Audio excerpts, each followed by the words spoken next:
This is Rockman J Man is with Bumblefoot. So how are you doing? Good. Jam Man! Jam Man! I was one of your first interviews, wasn't I? Yes, you were. Yes, you were. Yep.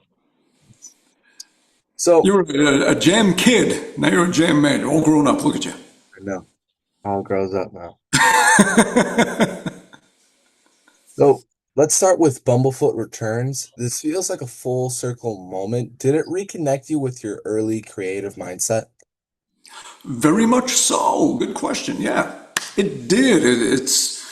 When I first started out, well, here's the thing. When I first started out, I just wanted to do a band thing and, with vocals and just like normal rock band music. And that was the plan. And that was the goal. It was everything I was working towards. And I signed the deal with Shrapnel Records in 1994. And once I signed, he kind of switched things and said, okay, but let's just do an instrumental album to start things off. And I was really against that. I didn't want to be just a guitarist. I wanted to be someone in a band that's all about the band.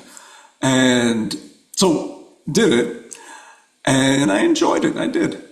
And it led to some cool things. Sega, the video game company, heard the album and then had me do an entire video game soundtrack for one of their games, and led to a lot of music for TV shows and more video games, horror movies, different things.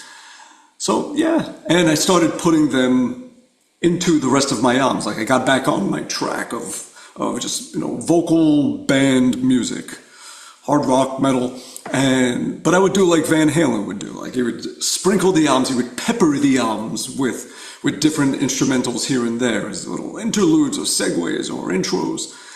So I did a similar thing. I would still put in some instrumental songs, but I didn't do another instrumental album since that very first one that came out in 1995 on Shrapnel Records called The Adventures of Bumblefoot.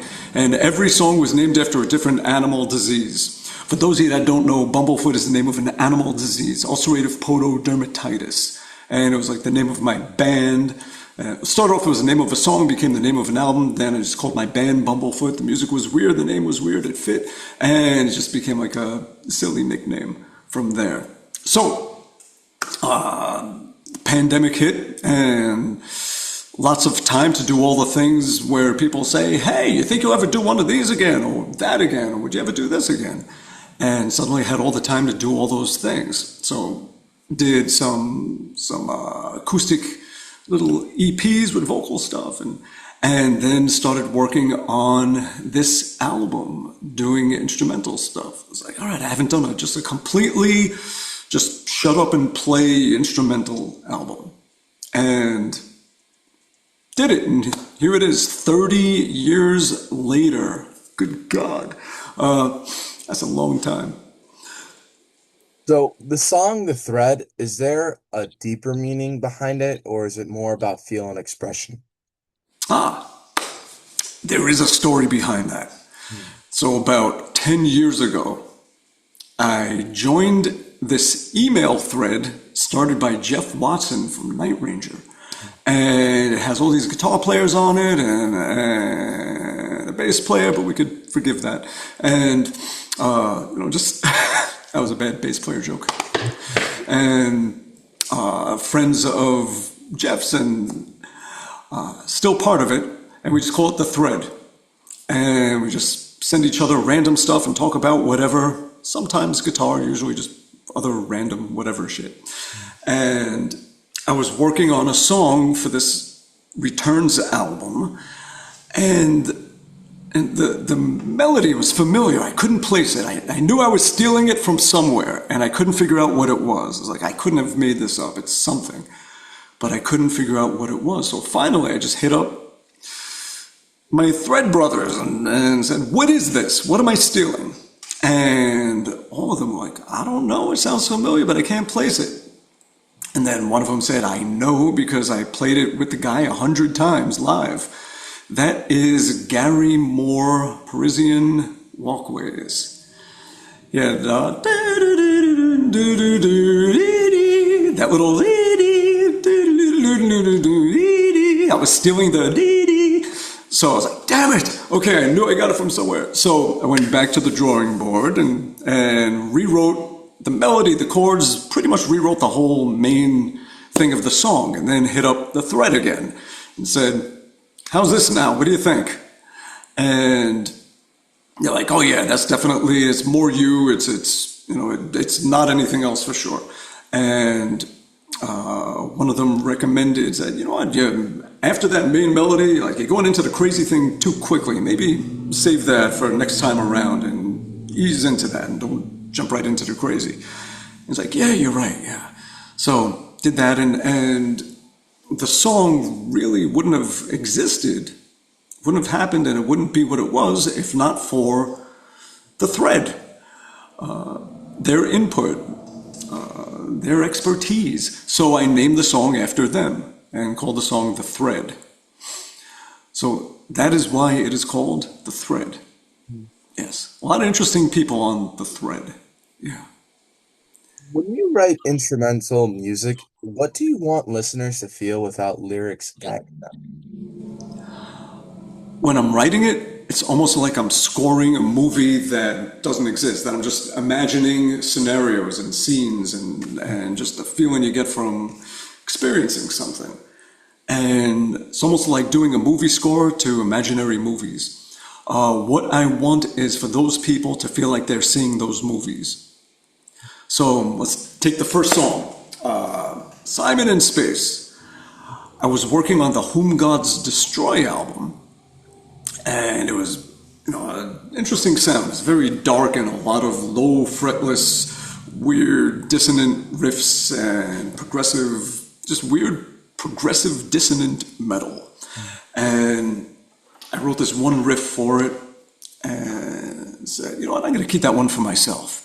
And started expanding on that, and that became the song Simon in Space. But as I was writing it, like that first part of it just felt like chaos, like you just wake up in the middle of a tornado. And as I wrote, I just started picturing kind of like space scenes, like the melody in the chorus is so beautiful, and I just pictured like as cheesy as it sounds, like you're in a spaceship and you're going through an asteroid belt and things bombarded and you clear that, and then you're traveling and then you see these beautiful colorful nebula, and then it's like, oh, danger, danger, and shit comes back, and craziness. And that's what I was picturing, and I started writing for that. And the solo was almost like establishing contact with the other side. And during that time, I got a new cat named Simon, and he would sit by the window in his round bed, and it looked like he was sitting in a spaceship. So just from our own amusement, made this Instagram page, Simon in Space, which is just him in his bed and in space backgrounds, silly. And I put the two together. I was like, wait a minute.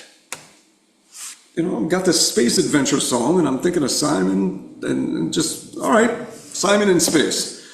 And that led to the album art, where I thought about the very first album I put out, how it was this like flying bee foot creature thing, and there's all this destruction and chaos all below, kind of comic booky.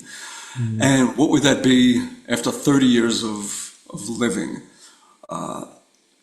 Well, it would be, instead of that bee foot thing, it would be the double neck guitar as a kind of a spaceship.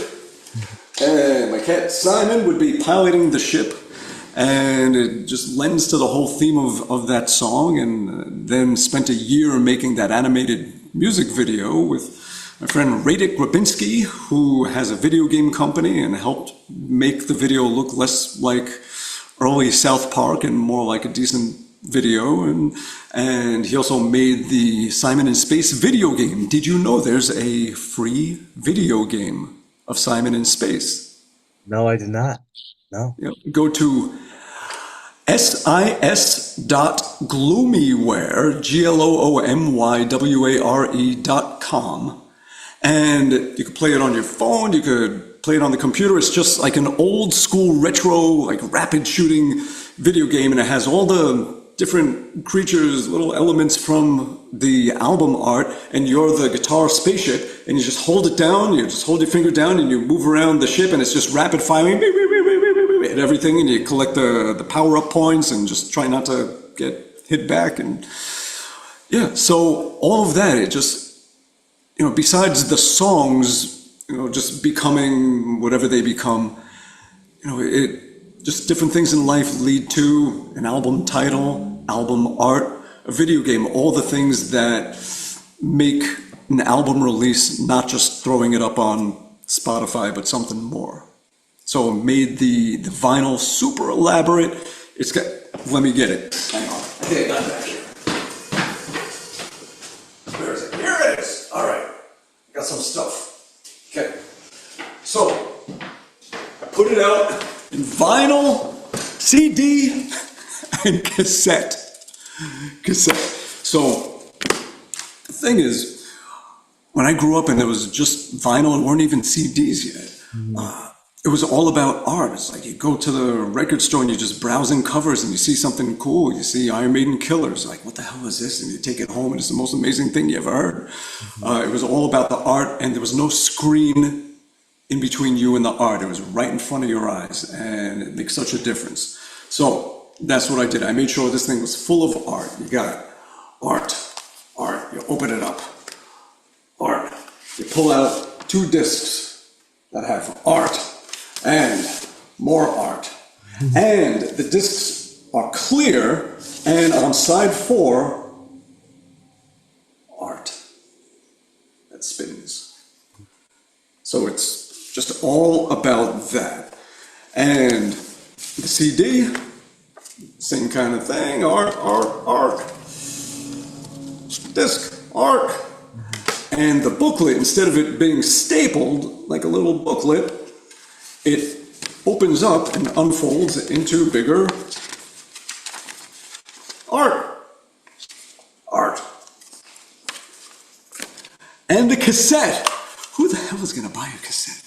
But I wanted to do it anyway, just to be old school. So, the cassette, and it unravels into a whole bunch of art. And on the other side, art. Very good. Yeah. So everything just kind of, it starts to build into more and more, and everything affects everything else. So working on Whom Gods Destroy led to the song Simon in Space, and Getting My Cat Simon led to the whole theme of the album Art. I just have to say it like that now. Art. And that led to video game and music videos and more things.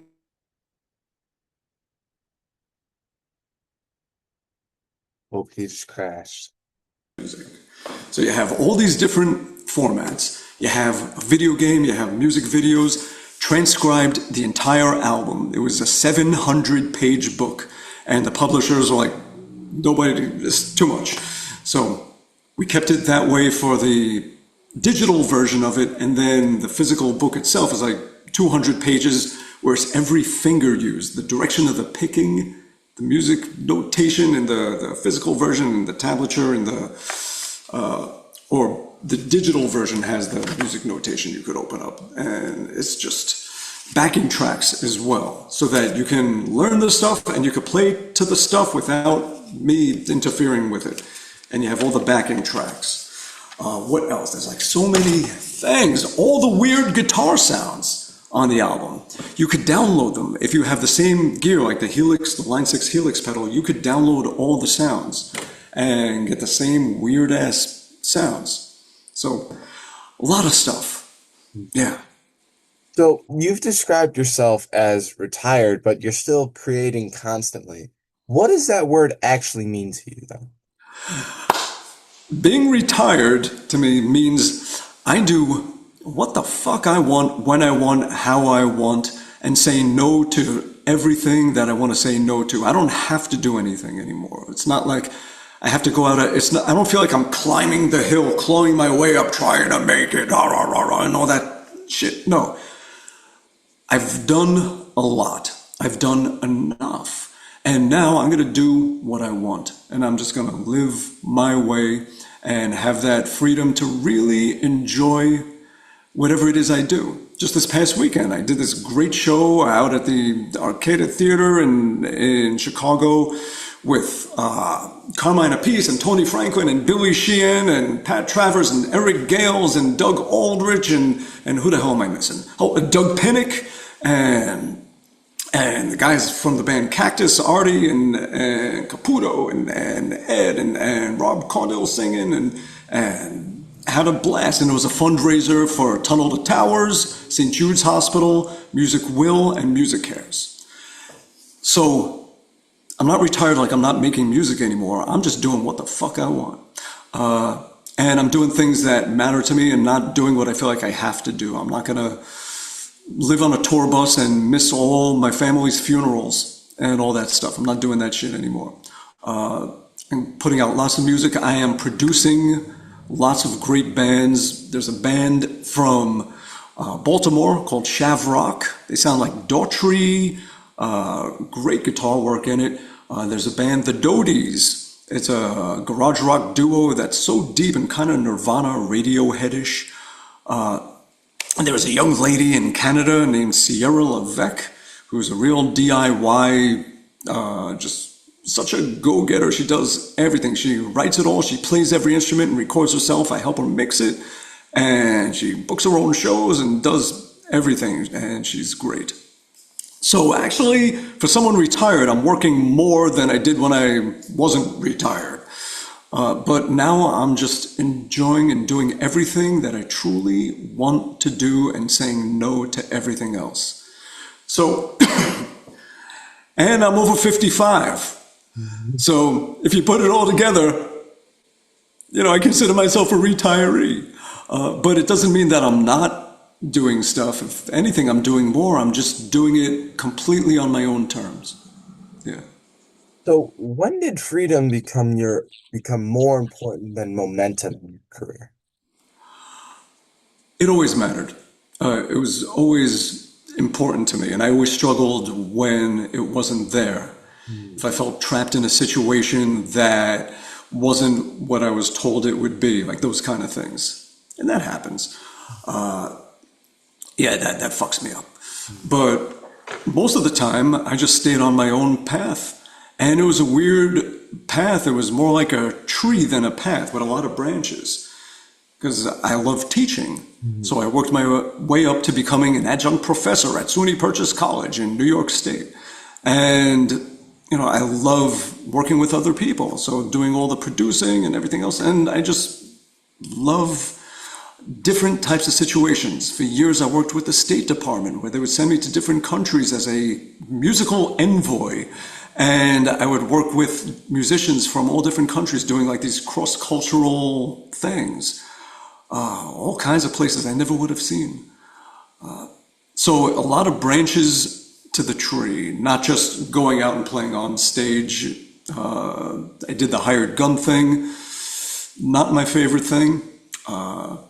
Once in a while it's cool, but as a full-time thing, I need to do things that are creative. So that wasn't really for me. And there were situations where I was told that it would turn into something creative and it never did. And it really messed my head up until I finally had to just pull the plug and give up hope and leave. But yeah, so freedom, I would say freedom in a sense of staying true to myself is really what it was. If I wasn't being true to myself and doing what I thought was my reason for being on Earth, there's that. It's like we all have our reason for being here. We're providing something to humanity that only we do in our way. And if you're doing something that's not truly from your soul and from who you are, and you feel like you're just giving up that to do something that's easily replaceable, it's a crappy feeling. So I always stay true, for better or worse, to who I am and what feels real to me. If it only appeals to this many people, that's okay because these people matter. I'm cool with that. And as a teacher, if I'm helping to launch and direct and guide and help and contribute to the path of lots of other people that go on to do what's real for them, that's even better. It's even better than when it happens for yourself. What does success look like for you now? Kind of what I just described. Okay. When you get to do what you love to do on your own terms and feel like you're really being true to yourself and giving the genuine, authentic you, when you're putting that into the world, that is success. What do you miss most about touring? The food is good. I like to eat. So when you go to different countries and eat things that you don't quite get the same way here, eating three types of brains in Bangladesh, or different raw meat in Japan, and like just things you don't find on the menu at the diner in Jersey. Yeah, that's cool. But also, there's so many friends that you rarely get to see, and when you get to see them, it's really nice. There's all of that. Yeah, but there's too much of other parts of life that have to be given up to tour that I don't want to give up 10 things for that one thing. I want to be in the studio, laying guest guitar solos for people, mixing people's albums, teaching, doing whatever it is, all the things that I can't do when I'm touring. And most of it is creative work. I'm giving up 10 types of creative work to do one kind of playing live. So for me, it's more important to do the creative stuff. Yeah. So, was there a moment in your career when you realized that you did not want that lifestyle full time anymore? Oh, constantly, yeah. I would burn out. I would get depressed so quickly. I would be like, oh yeah, I think I could do this again. And I play one show, and after that show, I just feel just depressed. By the second show, I'm feeling really out of it. By the third show, I'm just thinking of, all right, what if I just found a way to die so I don't have to play the fourth show? Yeah, Awful. yeah, it's for whatever reason, maybe it's PTSD from all the other experiences with people that really just stomped on my soul. Mm. But whatever it is, yeah, touring is not what I want to do anymore. Yeah, I mean, let's put it this way. Let's say a band that really needs me because I was a founding member of the band, and they want to go out and tour. I'll do it because I'm not going to stop them from doing it. So I will do it, and I'll be kicking and screaming. But the truth is, once I'm on stage, I'm loving being on stage. But the other 22 hours, I'm wishing that I was back in the studio and back doing other things. That's the truth. But I do enjoy, I can't deny it. When I'm on stage, you forget everything and you just love it. You just love being on stage and playing and that moment. So it's just a weird mind-fucky thing. Yeah. So, you stepped into the frontman role with Asia. What is the biggest adjustment going from a guitarist to the voice of the band? Figuring out what to do with my hands. Oh, When you're playing guitar and singing, actually, that's not bad. And I've done that my whole life. hmm. Other than hired gun stuff or, just guitarist of Sons of Apollo, where I'm still doing backing vocals, but not fronting it vocally, but my own thing. I'm the lead singer of all the Bumblefoot music, all those albums and everything. Hmm. So with Asia, when Steve Howe would come out to do the last four songs with us, and I would put down my guitar, so it's authentic. It's a one guitarist band sound and everything, and just like, what the hell do I do with my hands? It's like, all right, one is holding the mic, The other is just, snapping like Wayne Newton, za-ba-ba-da-da, and like, just, what the hell do you do? But you just don't think about it, you just, yeah. That's the best thing. Don't think about it. Whatever's going to happen, happens. And as long as you're being honest about Close tab.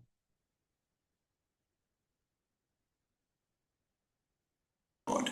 Because that's the other thing. Like, everyone goes through that whole imposter syndrome, whatever it is. Not just being on stage, just in life, We're doing things, we're accomplishing things, and then there's those moments where you say, I don't belong here. I'm not good enough to be doing what I'm doing. And what if people realize it? That I'm just a big fraud. I'm a phony. I suck. I'm unqualified. That's normal for whatever it is. If you gotta talk in front of your class and read something you wrote, or if you're on stage and playing, that happens sometimes. It's just part of the human psyche, imposter syndrome. So if you are doing things that aren't real to you, you're gonna have imposter syndrome, and you can't talk yourself out of it. It's like, you know what? I am an imposter. I'm being a phony. I'm not this, and this is not really who I am. Or you could just treat it like, all right, this is an acting role, and I'm playing a character, and I have to step into that character. I am not Clark Kent right now. I need to, put on the cape, and that's who I'm going to be. And you just go into the role and you treat it like an acting gig. But if you don't want to be an actor and you want to be giving your true self, again, the mind fuck. So you just got to figure it out in your own head, how to do it so that it's real and you don't feel stupid doing it, and that it's authentic. Music needs authenticity. It's very important. Music is more than acting. I don't shut up. I know you got a million questions and every answer is like 10 minutes long. Yeah. Oh, did you enjoy that level of responsibility, or did it feel like a different kind of pressure? Like how you kept mentioning imposter syndrome. Did you feel that at all when you were on that stage singing?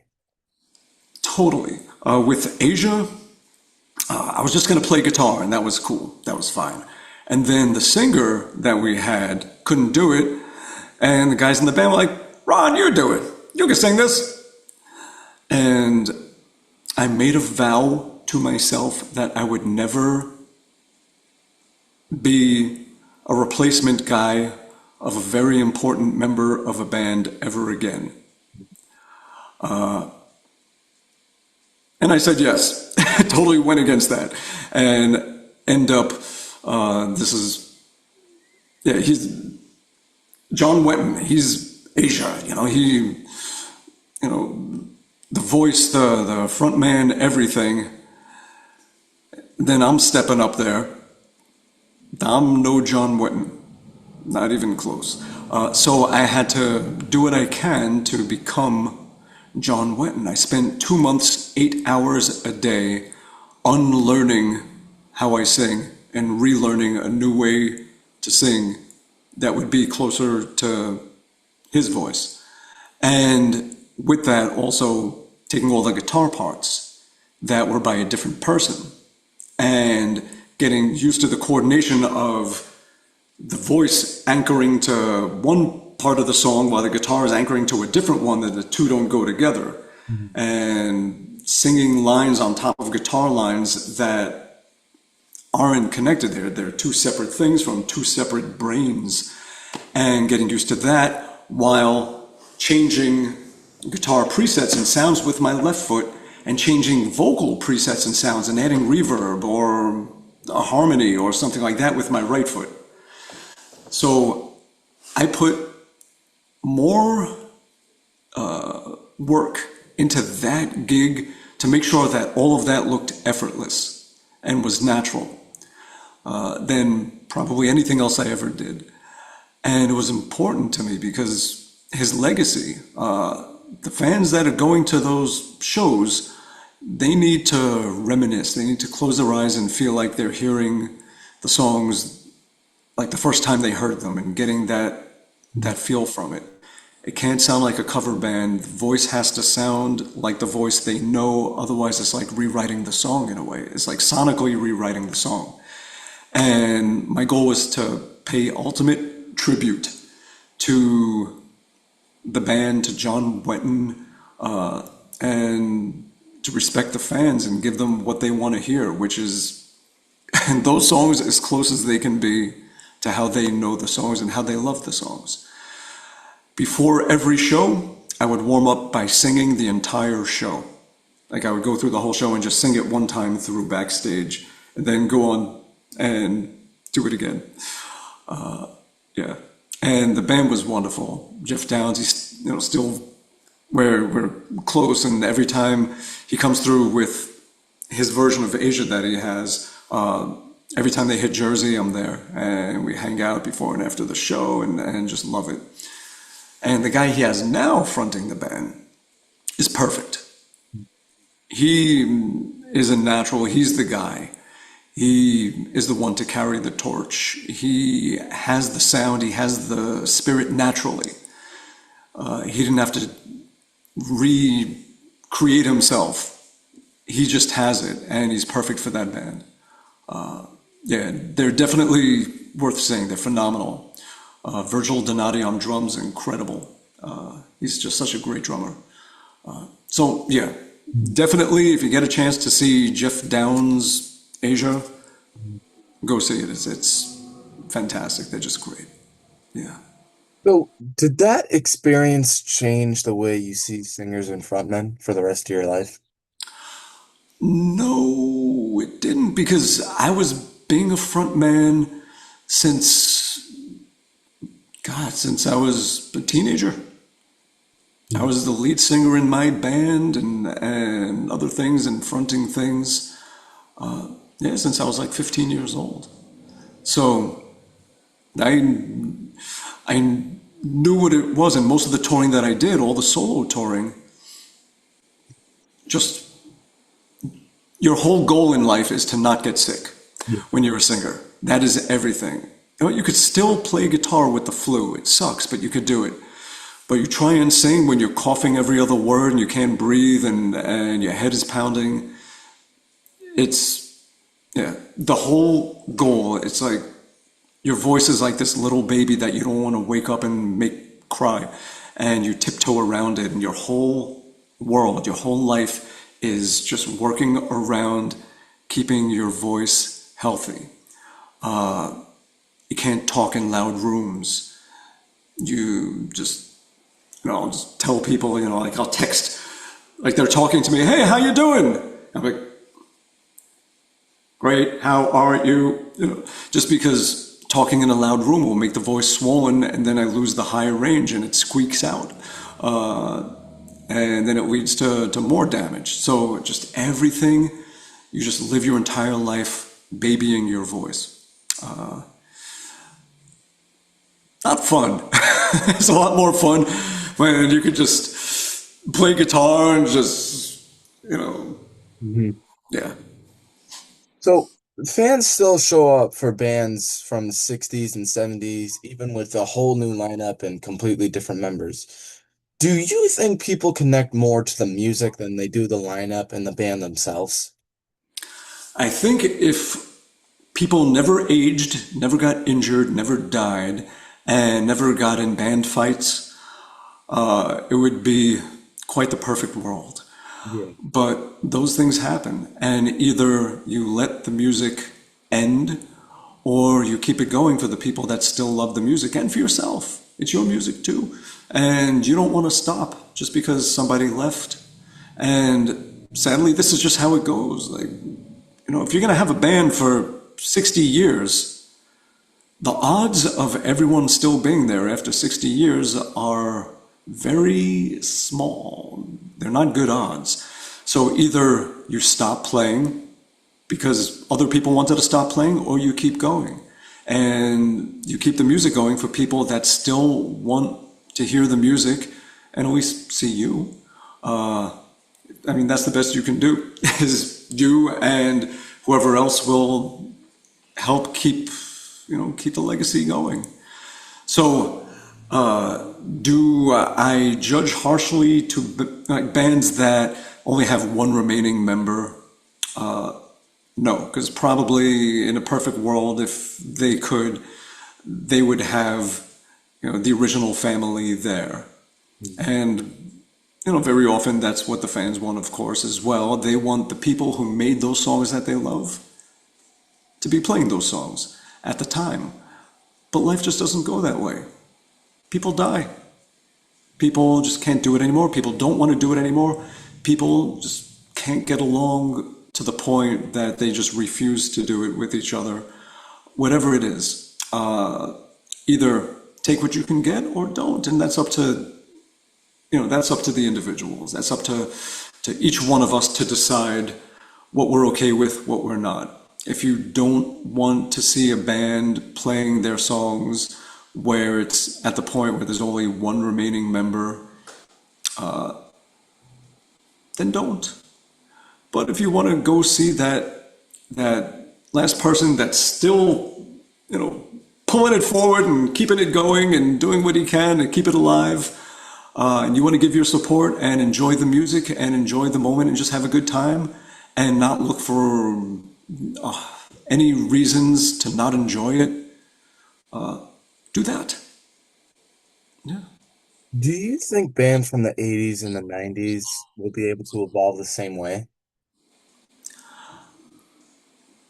I hope so. I hope that bands, all bands that want to keep going, can keep going to whatever level they can keep going. Yeah. Where do you think the line is between evolution and no longer feeling like the same band?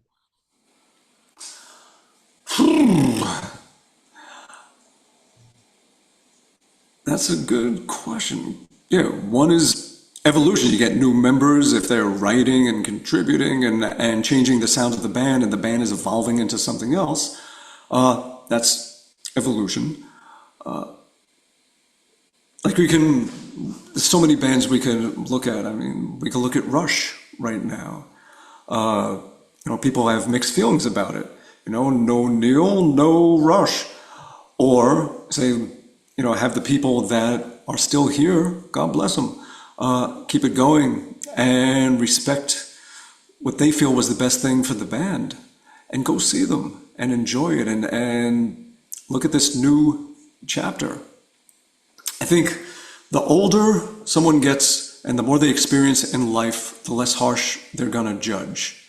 If you're married for 50 years and your spouse dies, it's very easy for people that never experienced that to say, well, you should go out and date, or, oh, you should die with that person, or whatever it is. And you just have to respect the person whose shoes you're not in and say what they need to do for themselves to carry on while they are still alive in whatever way they is right for them. Respect it and accept it and support it. If you don't agree with it, it's not your life. You're not in those shoes. You have no idea what those shoes feel like. And maybe through them you could understand, but you'll never truly understand until you walk in those shoes. And that's what you realize about life. Nobody understands a fucking thing until they've walked in the shoes that they're, judging people about. They have no idea. So, Sons of Apollo, is there still a future there, or has that chapter closed? Well, one of the members is occupied at the moment, and I've realized never say never. Hmm. Don't know what can happen in the future, what will happen in the future. I never wanted it to stop. Yeah. And other members would love to keep it going. So we shall see. Will it ever happen again? Will we make new music, or will we just go out and play? And will it be the same members? Uh, don't know. What was it like working with Scott Weiland? Remember having a good half-hour conversation with him, and felt like we connected and got along when we met up and we were doing the videos and photos and everything for that first Art of Anarchy album. Yeah, he was not cold. He was not. Yeah, when he was making the music, he was busting out songs and sending them over, and everything was great. And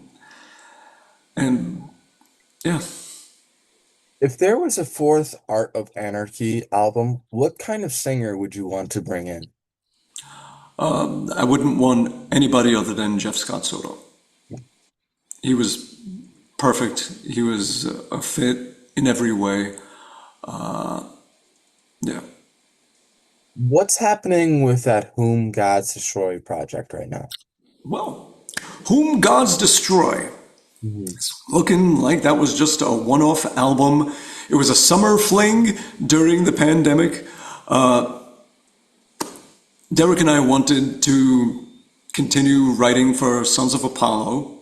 We saw that that band was not going to be making a next album, and we continued writing, and this new band came together with Dino Jelusic, Bruno Valverde, Yas Nomura, and we made this album and put it out, and then there was the question of touring, and a lot of the members said, we don't want to tour until we have a second album, so this way we're not filling it with covers or other things, and we have enough music and see how it goes, and this and that, and the pandemic ended, and everyone got back to what they were doing before it, and putting their efforts into that, and Whom Gods Destroy just fell to the side, and there was never anything that moved it towards a second album. I started writing, but nothing became a second album,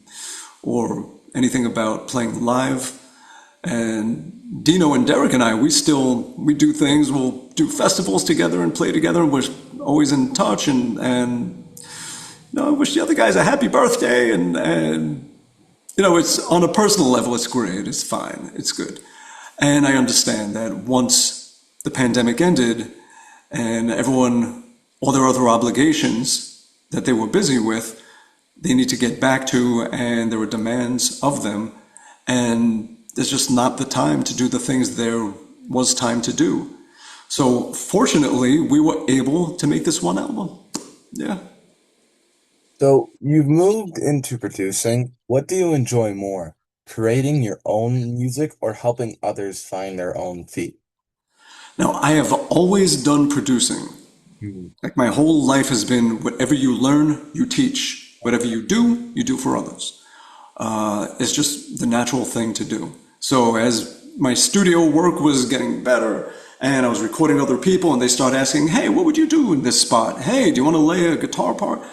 And it turned into producing pretty early on. And I always loved it. So now, as I do more of it, I'm really happy. I love working with other people and helping them just do their thing, helping get them on the playing field and making their music sound the best we can make it sound. Absolutely love that. I love it more than doing my own thing. I do. In my blood, I try not to be, but I'm more of a giver. Mhm. So I always prioritize doing for others than doing for myself. Maybe to my detriment, but that's the way I am, and that's how I live. And so I do a lot of producing, and I absolutely love it. When someone comes in with a song idea and we work together and build it and turn it into something where they say, this is even better than I thought it was going to be. That's the most wonderful feeling. Yeah.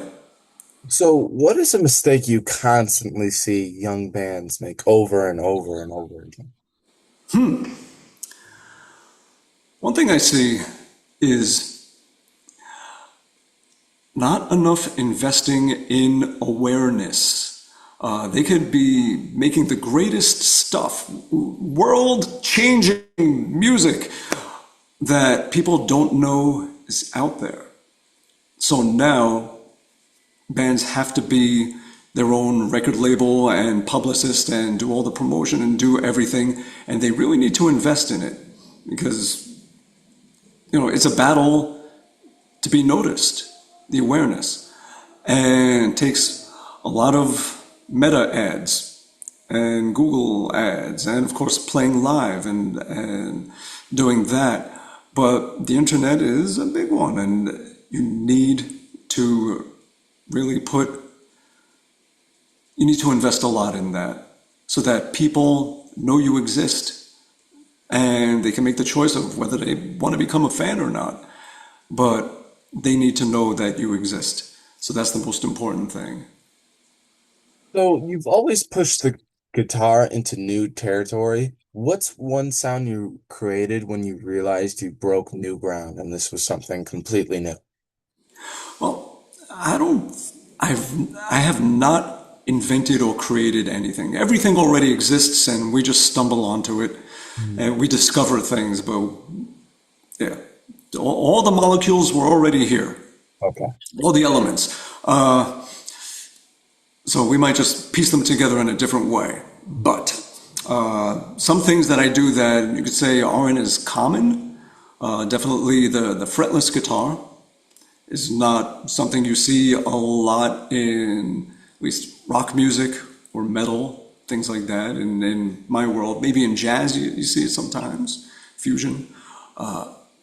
But even still, it's not very common. And there's some great players out there like Ned Evid and Dave Fazinski that have been doing it a very long time and do it well. So yeah, so there's, I guess, what is my shtick? Part of my shtick is fretless guitar, and one thing that a few people are doing now that weren't before, and I've been doing it for many, many decades, is the thimble on the smallest finger of the picking hand, where it's like you can pick, and you can tap with these, and then with this, you can extend the range of notes beyond the fretboard so that, let's say, you're pressing the string against the metal frets, shortening the length of string and raising the pitch. This is like a mobile fret that instead you hit against the string and you can get more notes like that. So I use it that way, and then also I could use it in front of the bridge to shorten the length of string in this direction so that instead of playing everything this way and hitting a higher note, whoops, let's see, and you're shortening the length by this much, I do it down here, and I put this in front of it. Let me see if I can lift this high enough. Put a knee up. All right, there we go. And so instead of playing it here and shortening from here to here, I shorten from here to here. And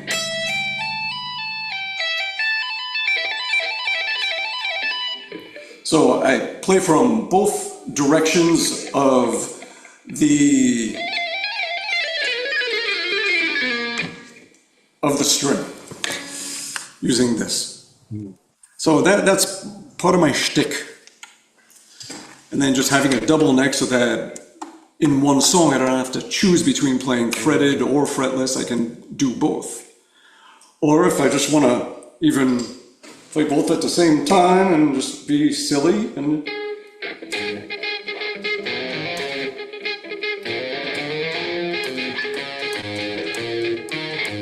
so whatever it is, just I like to have fun with this shit.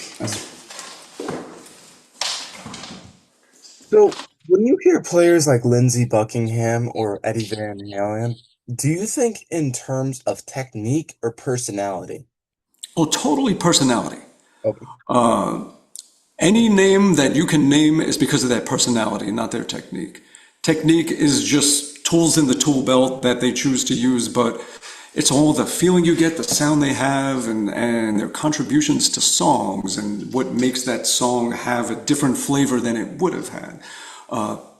It's all about that. And every human being has their own flavor, their own personality. And what you want to do is not stifle it, not hide it. Just let it out in its fullest and share it. And don't be shy about it. Share the musical personality. And the ones that do it the most are the ones that we could recognize just from one note, from one chord, just the tone that they've chosen for their playing, and so many things. But yeah, yeah. How does Lindsay make the guitar sound like that in Dreams by Fleetwood Mac? Ooh, uh, that's a good question. Is he using, well, first, it's a clean sound, probably like a warm, punchy Fender amp. And is it a volume pedal and a slide? So, let's see if I could clean this.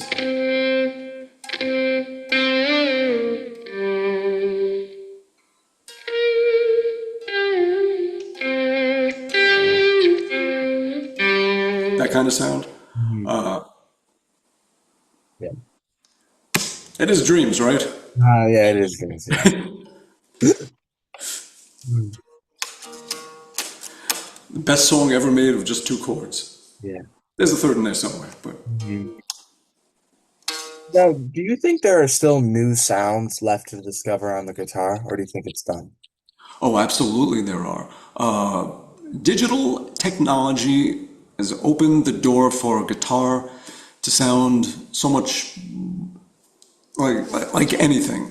If you wanted to just be a guitar and sound like a traditional guitar, with digital modelers now, the quality's gotten good enough where they're worth using, and just the routing and the amount of simulated gear inside them, from amps to, in every setting of the amp down to the bias of the tubes and how much hum from the electricity that you could simulate, like every single detail. And the cabinet that you connect to, the microphone that you're using, the distance, the angle, mixing two together, the routing of every effect in different directions, having an expression pedal that can make it go from one amp to another while slowing down a delay and adding some other effect. Like, it's incredible things that you couldn't do in the physical world that you could do inside these little boxes that you can carry under your arm, and they are equivalent to an entire building full of gear. It's amazing. And with that, besides so many different sounds you can make, there's also things where you can convert audio to MIDI and then send the MIDI to sound modules. So it's like your guitar is like a virtual controller for synths and things like that. I mean, and that's been around for a while, those kind of things, like MIDI pickups and all, for decades. But it's getting more to the point of being just in the palm of our hands easily. There's so many possibilities. Yeah. Now, I remember that you told me you found a garden that grew at your house during COVID. Are you still keeping up with that now, or no? Every July. Yep. Between June to August for like a good month, depending on the year, sometimes earlier, sometimes later. First, all the raspberries grow, spend every morning picking them, and when they start dying off, the blackberries come in. Yes. And I try to make a point of being around to pick the berries every morning, and when I leave, there's more of them that ripened, and just bring home containers of berries. And that is my my peace, my soul medication doing that. What does a normal day look like for you now? Ah, wake up. Actually, my cat Simon wakes me up with a bunch of headbutts and all kinds of just. We have a love fest. Then I get his face brush with like a million bristles and brush his face, and he's loving life and brushing them all over. And then we go running into his room, and I check his box. And he usually made one pee, one poo. He eats his dry food, and then we go into the bathroom, and I have to slowly pour this big giant cup of water like it's a fountain, and he stands and he drinks from it, so we do our water together. And then at that point his job is done. He's gotten his human up and ready to start his day, and he'll just go back to bed and rest for a bit. And then I go down and start checking emails and eat breakfast, go to the gym, although I've been slacking on that, and then come right here to the studio and do what we're doing. And just usually the guitar is in my hand and I'm just getting shit done. And whether I'm like this morning, I did mastering for someone's EP, and later I'm going to be doing like a flamenco guitar solo for someone's song, and then I have to make promo videos for the next old album I'm going to stick on my merch store, and then go home, eat dinner, check more emails, Mhm. play with Simon more, Mhm. repeat. So, would you say your life is calmer now, or is it just a different kind of busy? Different kind of busy, but I would say more stable. Yeah, No, it's no, no, keep going. No, no, sorry. yeah, it's just more stable, and it's more of my life, not living other people's lives, living my own, and I like it. What would be your death row meal? My what? Your death row meal. What? My death? Row meal. Like if you were on death row and you had to choose, oh, Oh fuck! Death row meal. what you thought I was talking about. I didn't hear the row meal part. I was like, what the hell is he saying? A death what? Okay, yeah, it's just Zoom sound. I couldn't make it out. Fuck. Death row meal. Probably Brazilian barbecue. That's I think this is the first time I've ever heard that on the show. That's actually really interesting. Yeah. Have you ever been to Brazilian barbecue? No, but Oh, you gotta go. Okay.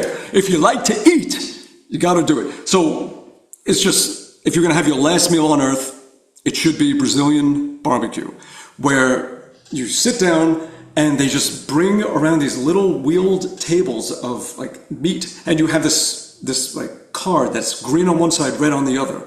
And if it's green, they come over to you and they cut off a slice of meat and it goes on the plate, and you just keep eating until you turn red. You just put it on red and then they leave you alone. And if you get hungry again, you turn green and you keep on going. And it is the best stuff. They have, what is it called? Pão de queijo. It's this cheesy bread made of like tapioca flour. And this stuff is like crack cocaine. It, like, you just can't, it's the greatest stuff. Definitely go to like one of those places. Let me see. Where are you located? We're gonna find one. I'm gonna Google. no, I know which one now. Now that I know what you're talking, I have been to one. It's called Texas de Brazil. It is one of it was That's the one. Yeah, places like that. yes, that That was would be my last meal on earth. My death row meal. I would understand it. It was I got so much steak. It was oh my God. The most incredible meat, and even just the salad bar. They got so many good things there, and you could load up just on that and everything. Yeah, absolutely. Yeah, that's my last meal on earth. That's what I want. Brazilian barbecue. What is one guitarist that still blows your mind? Oh, there's a few. Ah, and for different reasons. There's like Gary Moore and John Sykes, just the way they could just hold one note and just make it sing, just that whole, just that vibrato and everything was just so beautiful. There, certain ones that just have such personality that was such a major part of the sound of the bands that you love. Whether it's Angus or Jimmy Page or Hendrix or God, there's like a million names all trying to fit in a funnel to come out. So many, just all the ones we love. Definitely Eddie Van Halen for sure. Randy Rhoads, absolutely. Yeah, so when I hear them, it's a time machine. It brings you back to a time in your life when that music was just an important soundtrack to something, and it takes you there again. So there's all of those people. As far as technical, like what the hell is he doing kind of guitar players, Alan Holdsworth, who played with John Wetton in the band UK, and and his solo stuff is amazing. There is a young Russian dude right now named Max Ostro, one of the most incredible players. I've been trying to help him get a visa so he can get here, like come to a NAMM show and play, because he just needs to be seen. We played at a festival when he was like 16 years old, a guitar festival together, and yeah, and I've laid a guest solo for his solo album he's working on, and like he's someone that has the support behind the scenes of a lot of people whose hands are tied, that like want to see this guy really just get out there into the world, and just he has something really good to contribute, and he is just mind-blowing, his ability. So I'm going to say him as one of them. I think he's in his early 20s now, and not sure his exact age, 21, 22, something like that. So I'm going to say him. And who else? There's so many great ones. There's Mancuso, plays with his fingers everything, and he's just incredible, the stuff he can do. They're, going back in time, departed, oh my God, I'm having a fucking brain fart. Jesus Christ. Hang on, now I gotta Google. Like, you're about to say a name and it just leaves your brain blank. Oak, Arkansas, Vigier. Just gonna put in, I can tell you everything about him except his name right now, like my stupid brain. Sean Lane! God, stupid. Guitarist named Sean Lane. Actually, we both played Vigier guitars. He passed away sadly a few years ago, but one of the most mind-blowing, like the technique is just mind-boggling. Yeah. So those are some that just make me say, how the fuck are they doing that?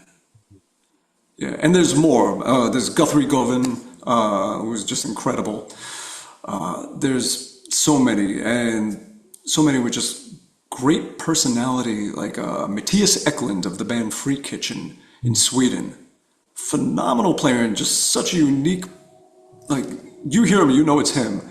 And he's got such a style to him. Same way like Buckethead. You hear him play, you know it's him. There's a lot of nice guitar players out there, yeah. Well, it's been my pleasure speaking with you again. It was so great to finally catch up with you again. Of Yeah, it's been a good minute. Thank you so much for doing this. course, dude, it's been my pleasure. It was a wonderful conversation. Thank you. For me too, thank you. How do my followers follow you real quick though? How do people follow me? Bumblefoot.com or anything on social media. Bumblefoot. Instagram, the handle is Bumblefoot. YouTube, Facebook, X. I think TikTok is the only one where it's Bumblefoot official. Some fucker has Bumblefoot and he ain't giving it up. So yeah, but that's it. Just anything Bumblefoot, you'll find me. Thank you so much again, sir. It was my pleasure. Of Thank you. Absolutely, pleasure is mine, and hopefully we'll talk again soon. course. Thank you again, sir. Have a great one. Bye bye. God bless.